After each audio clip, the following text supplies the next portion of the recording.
Sebelumnya izin memperkenalkan diri, saya Kalistania dengan NPM 2213031027 dari kelas A. Di sini saya akan menyampaikan mengenai seminar proposal yang berjudul Pengaruh Kreativitas Siswa dan Penggunaan Teknologi terhadap Hasil Belajar Siswa kelas 10 SMA Negeri 8 Bandar Lampung. Nah, untuk yang pertama ada daftar isi. Bab 1 yaitu pendahuluan. Mengenai yang pertama adalah latar belakang masalah, kemudian yang kedua rumusan masalah, yang ketiga ada tinjauan penulisan, dan yang keempat ada manfaat penelitian. Selanjutnya ada bab 2 yaitu mengenai tinjauan pustaka. Yang pertama ada penelitian terdahulu, dan yang kedua ada kajian teori. Selanjutnya ada bab 3 yaitu mengenai metodologi penelitian. Yang pertama ada analisis data, dan yang kedua pemodelan dan perencanaan sistem, dan yang terakhir ada penutup. Oke, lanjut ke bab awal yaitu pendahuluan latar belakang. Nah, penelitian ini mengenai pengaruh kreativitas siswa dan penggunaan teknologi terhadap hasil belajar siswa kelas 10 SMA Negeri 8 Bandar Lampung ini berfokus pada bagaimana kreativitas dan teknologi ini seperti media pembelajaran interaktif dapat meningkatkan hasil belajar para siswa. Penelitian ini juga menunjukkan bahwa penggunaan alat seperti PowerPoint dan aplikasi berbasis teknologi lainnya ini dapat meningkatkan motivasi dan hasil belajar siswa secara signifikan.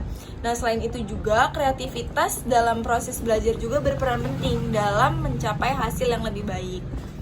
Oke, next. Ada rumusan masalah. Nah, rumusan masalah ini yang pertama ada bagaimana tingkat kreativitas siswa mempengaruhi hasil belajar mereka. Kemudian yang kedua, apakah penggunaan teknologi ini dalam pembelajaran berkontribusi pada peningkatan hasil belajar siswa.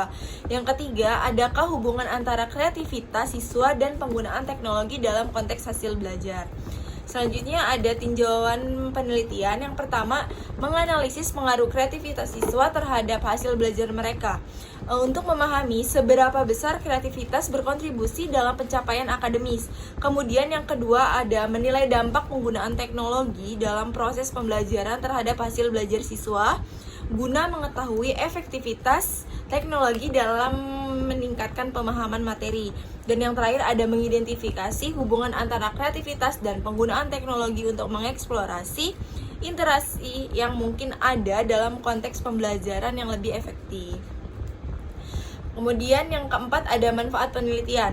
Untuk manfaat teoritis yaitu penelitian ini diharapkan dapat memberikan kontribusi pada pengembangan teori pendidikan khususnya mengenai hubungan antara kreativitas, teknologi, dan hasil belajar. Kemudian manfaat praktis yaitu memberikan panduan dalam mengimplementasikan metode pengajaran yang inovatif untuk meningkatkan keterlibatan siswa dalam belajar. Kemudian lanjut ke bab 2 yaitu mengenai tinjauan penelitian, yaitu ada penelitian terdahulu. Yang pertama ada Richard Adoninati, Firosalia Christine, dan Indri Anugraheni, yaitu penelitiannya yang berjudul peningkatan kreativitas dan hasil belajar siswa melalui model pembelajaran project based learning. Kemudian ada Amelia dan Maratus Soliha, yaitu yang berjudul peningkatan kreativitas menulis siswa melalui penerapan teknologi. Nah, mereka ini membahas topik dampak positif dari penggunaan teknologi dalam pendidikan yang bisa meningkatkan kreativitas siswa. Next, ada kajian teori. Yang pertama, pengertian kreativitas, faktor yang mempengaruhi kreativitas. Kemudian yang kedua ada pengertian teknologi dan proses penggunaan teknologi dalam pembelajaran. Dan yang terakhir ada pengertian hasil belajar, yaitu hubungan antara kreativitas dan hasil belajar.